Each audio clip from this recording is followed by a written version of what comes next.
exercícios de amor. Não é fácil isso? Quando nós consideramos o ensinamento de amar o próximo, como é que nós devemos entender o amar o próximo? Existem duas maneiras em que nós podemos compreender o amar o próximo. Poderia representar um sentimento ou um comportamento. Essa distinção pode facilitar com que nós percebamos que é muito fácil amar o próximo. Se nós encararmos na hipótese sentimento, como é que eu posso adquirir um sentimento a favor das pessoas? Eu posso estar diante de pessoas que com uma dificuldade imensa de convivência, pode ter havido várias desavenças. Eu pergunto, como é que eu posso desenvolver um sentimento na direção dessa pessoa? Mas aí nós temos que, se nós examinarmos os ensinamentos de Jesus no detalhe, nós vamos perceber que a proposta é de comportamento e não de sentimento. E o que nós devemos entender por comportamento é, em primeiro lugar, a nossa presença aqui no plano físico tem como principal finalidade desenvolvermos a nossa capacidade de convivência. Tanto é que, ao retornar ao plano espiritual, aquilo que certamente pode representar um bom aproveitamento das experiências tem a ver com convivência. E a convivência começa lá em casa, ela se estabelece no local em que nós trabalhamos, na instituição, na igreja que nós frequentamos, enfim, a nossa vida é feita de convivência. Na convivência é que esse é o campo em que nós temos à nossa disposição para poder exercitar o amor ao próximo. Mas vamos exercitar o quê? Sentimento ou comportamento? Para que nós possamos realizar, concretizar alguma coisa, é necessário que nós façamos alguma coisa. Ficar idealizando a prática do bem, por exemplo, isso não vai representar que nós estejamos fazendo bem. É necessário fazer. E aí nós vamos encontrar pelo menos duas modalidades onde é possível nós exercitarmos o amor, que é naquilo que nós fazemos, nas nossas atitudes e naquilo que nós falamos. Como se trata de um comportamento, como eu posso identificar coisas a serem feitas? Se eu considerar isso em outro campo da nossa vida, quando nós entramos numa autoescola, agora não precisa mais, né? Para aprender a dirigir, o que nós vamos fazer lá? Nós vamos exercitar a capacidade de dirigir um automóvel. Quando nós nos propusemos a aprender a escrever, nós nos exercitamos para ter a capacidade de escrever. Então, as nossas habilidades, as nossas possibilidades, sempre antecedem o nosso treinamento, o nosso desenvolvimento da habilidade. E, então, o comportamento com as pessoas, vamos ver alguns exemplos de que pode estar presente e que nós podemos exercitar. Por exemplo, cumprimentar as pessoas. Nós não podemos exercitar fazer isso? Toda vez que nós cruzarmos com uma pessoa e a pessoa olhar para nós, é uma boa oportunidade de cumprimentar. Bom dia, boa tarde. É certo que muitas pessoas não olham para você, né?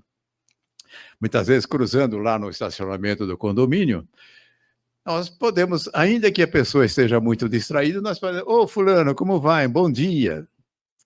Então, estabelecer um vínculo com as pessoas é uma forma de comportamento. E toda vez que nós encontrarmos uma pessoa e começarmos a conversar com a pessoa, eu posso adquirir uma habilidade que eu posso exercitar, que é o seguinte: ao deixar a pessoa com a qual eu me encontrei, com a qual eu conversei, eu preciso fazer com que ela saia melhor do que chegou. E como é que faz isso, hein? É destilando as suas mágoas, as suas reclamações, fortalecendo aquilo que a pessoa está fazendo nessa direção também? Certamente não. Porém, se a pessoa chega e começa a desfiar as suas mágoas, as coisas que estejam perturbando, aí eu posso exercitar também uma capacidade de amor que é ouvir a pessoa, deixar ela falar. E se nós não interrompermos, se nós não fortalecemos aquilo que a pessoa está falando, ela vai chegar uma hora que ela vai esgotar aquilo. Nós temos um recurso fantástico que nem sempre percebemos que podemos usar, que é a pergunta. Eu até tenho uma palestra que eu falo, a pergunta tem 1001 utilidades, não tem nada a ver com aquela esponja de lavar as coisas na cozinha, e nem aquele canivete suíço cheio de dispositivo. O que eu posso fazer com pergunta? Com a pergunta, eu posso fazer com que a pessoa saia numa condição em que ela está sem recurso, ou posso fazer o contrário, eu posso derrubar a pessoa. Mas certamente não é isso que se propõe no amor ao próximo, hein? E sim fazer com que a pessoa possa ter maior recurso. Então, vamos supor que a pessoa destilou lá as suas mágoas, as coisas que estejam, de alguma forma, perturbando, mas eu percebo que ela não tem mais nada para falar e ela não está solicitando nada que a gente possa falar. Normalmente, quando elas querem fazer isso, na verdade, elas querem que nós ouçamos. Mas aí eu posso conhecer a pessoa e conhecer os hábitos, as preferências dessa pessoa, e eu sempre uso, como exemplo, uma situação como essa, ela adora orquídeas. E eu posso perguntar, me diga, qual é a orquídea que está com flor no momento? Aí você vai perceber, ela sai daquele estado, entra numa condição em que ela tem um verdadeiro prazer e começa a descrever as suas orquídeas. Então, essa é uma coisa fantástica para nós desenvolvermos, sempre que nós tivermos um contato com as pessoas. Procuremos, ao final, deixá-la melhor, ou pelo menos não pior do que ela chegou ali. Mas para isso, evidentemente, eu estou exercitando uma capacidade que eu posso treinar também, a capacidade de saber ouvir. Agora, saber ouvir não é a mesma coisa que escutar, né? Há uma diferença entre essas duas coisas. Escutar, eu estou escutando, mas, na verdade, aqui dentro eu estou pensando em 1000 outras coisas, não estou me prendendo àquilo que a pessoa está falando. Não, escutar é prender-se àquilo que a pessoa está fazendo. Mas em que condição? Sem julgamento. Simplesmente ouvir, como se fosse um gravador, sem que o gravador ache que aquilo é adequado ou não é adequado, simplesmente ouvir. Isso não significa que eu possa concordar com tudo que a pessoa está falando, não se trata disso, trata-se de um respeito para com a pessoa. Pouco importa o que ela está falando, o respeito é devido a ela como pessoa, e não por aquilo que ela fala, e sim por aquilo que, de fato, ela é. Mas nós podemos examinar outras situações em que nós podemos exercitar a nossa capacidade de amar através de comportamento. Por exemplo, alguém faz alguma coisa que nos irrita e eu posso pensar em revidar ou simplesmente não, porque isso é muito comum no trânsito, a pessoa faz alguma coisa que nos aborrece. Ainda agora há pouco eu tive a oportunidade de assistir, houve um problema com 2 motoristas, e aí o que acontece? Um sai e o outro sai em perseguição para retribuir, não sei exatamente qual foi o evento, né? Isso perdeu uma excelente oportunidade de exercitar a capacidade de amar o próximo, que é não revidar. E são muitas as situações em que nós podemos evitar dar o troco, não dar o troco. E vocês conseguem imaginar alguma outra coisa importante que nós podemos treinar em termos de comportamento? Por exemplo, a questão da crítica. A crítica é um bom comportamento? Mas aí a pessoa logo chega e diz, não, mas pode haver crítica construtiva. Será que existe crítica construtiva? Bom, em primeiro lugar, você está criticando porque está querendo ajudar a pessoa? Você perguntou para a pessoa se ela tem interesse na tua ajuda? Ou vai querer colocar a tua ajuda funil abaixo, mesmo que ela não queira? Mas aí tem uma situação muito importante a considerar.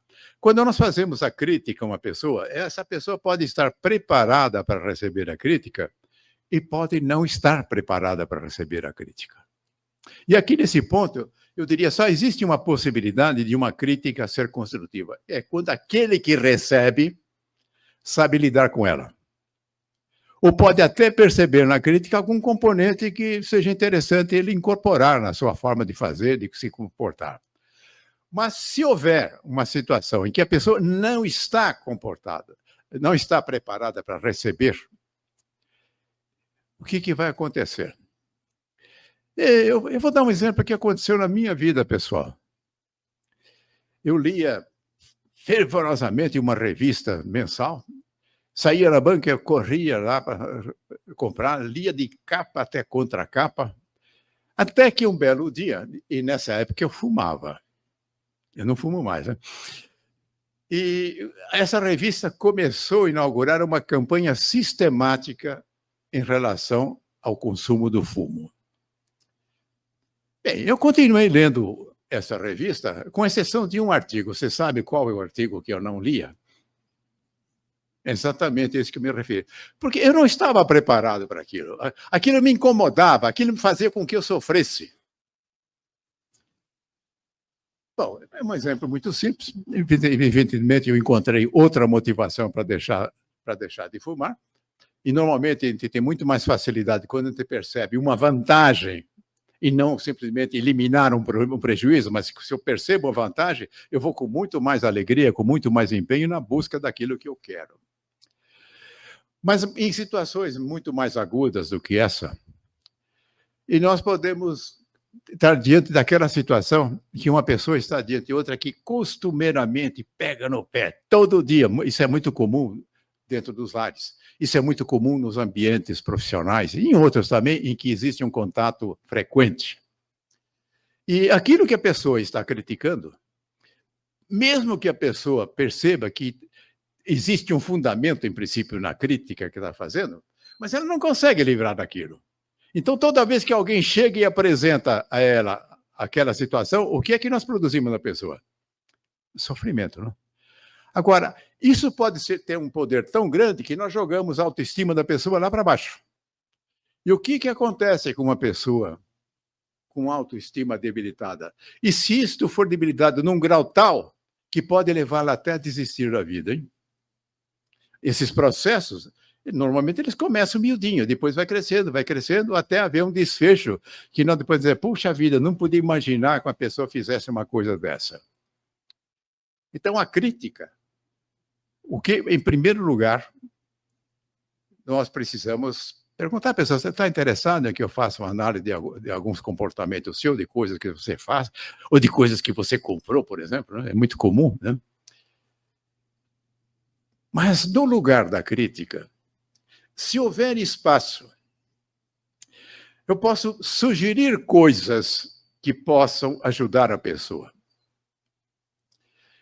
E, normalmente, quando nós focamos em cima do problema, e ficamos em cima do problema, e muitas vezes você pode perguntar à pessoa, tudo bem, e qual é a solução que você tem para isso? Eu não sei. Isso era muito comum na vida profissional, em que as pessoas chegavam diante do supervisor. Eu tenho um problema. Você tem um problema? Qual é o problema? Esse. Você tem alguma sugestão de como é que faz para resolver isso? Eu não tenho nenhuma. Então faz o seguinte, volta lá para o seu lugar. Quando você tiver pelo menos umas 3 propostas de como resolver isso, você volta a conversar comigo. Isso é muito comum. Se o funcionário chegar e coloca o problema no colo do chefe, agora você resolve, né? E isso é muito comum nos nossos relacionamentos. Muitas vezes, aquilo que precisa ser resolvido é de nossa alçada. E aí, então, nós podemos perguntar aquilo que nos incomoda, que pode produzir uma intenção de reclamar, Eu posso perguntar o seguinte: e se é uma coisa que está ao meu alcance fazer alguma coisa para resolver isso? Sim, então faça, não precisa reclamar. Vai e resolve. Ah, não, eu não tenho a menor condição de modificar isso. O que adianta você ficar falando sobre coisas que você não tem nenhum alcance e que não possa fazer nada? É só para infernizar a si próprio e aqueles que estão te ouvindo? Então, não tem nenhuma proposta. Aí nós podemos lembrar a prece da serenidade, que é comum entre aqueles do círculo do AA, dos acólitos anônimos, né? E eu não lembro bem a ordem, mas é mais ou menos o seguinte: é uma precezinha bem curta. Deus, me dê a coragem para mudar aquilo que eu possa mudar. Deus, me dê a condição para suportar aquelas coisas que eu não posso mudar. E uma terceira coisa: Deus, me dê sabedoria para me saber distinguir uma coisa da outra. Então, no capítulo das reclamações, nós podemos fazer essa pergunta: você pode mudar? Mude. Não pode? Esqueça. Muito bem, esse é um tema que nós podemos, evidentemente, nos estendermos muito, mas vamos a uma outra possibilidade de comportamento, que é o falar. Esse é mais escorregadio ainda, porque falar nós achamos que não tem menor importância. Falamos. Né? Quando nós falamos, há duas coisas a serem observadas: o conteúdo daquilo que nós estamos falando e a forma que nós estamos utilizando para falar. E é impossível nós falarmos sem que carreguemos aquilo que nós falamos com a nossa energia. Então, nós precisamos nos habilitar a falar de uma forma tal que aquilo que eu falo vá sempre carregado de boas energias. Evidente que a gritaria não vai possibilitar isso. É claro que a raiva não vai me possibilitar isso. Ah, bom, mas isso é difícil. Bom, mas a proposta é: vamos treinar isso. Então, quando eu vou dirigir a palavra, vou falar com uma pessoa, eu vou procurar uma palavra que seja tranquila, que seja serena, que possa pacificar eventualmente alguma coisa que possa estar acontecendo. E muitas vezes, antes de chegar a falar, eu vou procurar me preparar da mesma forma como eu me preparo para ir dar um passe, né? Eu vou procurar fazer com que eu tenha boas energias para carregar as minhas palavras com a boa energia. Uma coisa muito importante na habilidade de falar: existe um termo que usualmente se usa de uma forma errada, que é assertividade. Normalmente diz que assertivo é o cara positivo. Não, não é isso, não. Assertivo é alguém que se expressa sem ser agressivo e sem ser passivo. Então, a sua comunicação precisa ser equilibrada de tal maneira em que você respeite os outros, portanto, você não é agressivo, né? E, ao mesmo tempo, você não vai deixar de expressar aquilo que está interessando, aquilo que pode ser importante, inclusive dizer não. Então, falar não sem criar um problema é uma arte a ser desenvolvida também. Então, note que a capacidade de nós falarmos é comportamento também, e a nossa palavra pode trazer resultados em que nós podemos contabilizar. Isso é amor ao próximo. Mas há uma terceira forma que eu não falei de propósito, para deixar por final, que é os nossos pensamentos. E para deixar mais claro isso, não é bem o pensamento, as nossas vibrações. Quais são as vibrações que nós emitimos?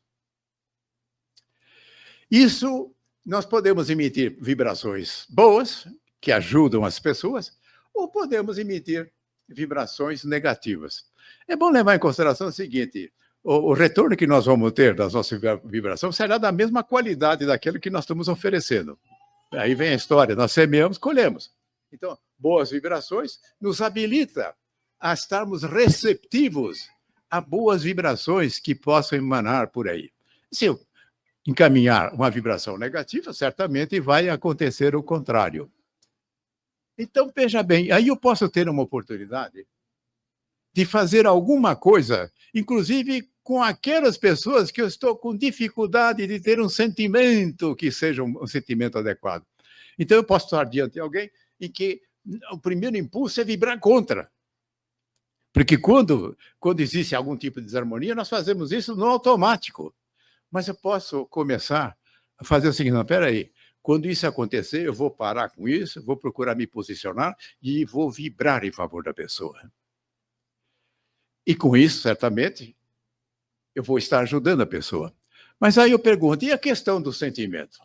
Não é importante? É claro que é importante.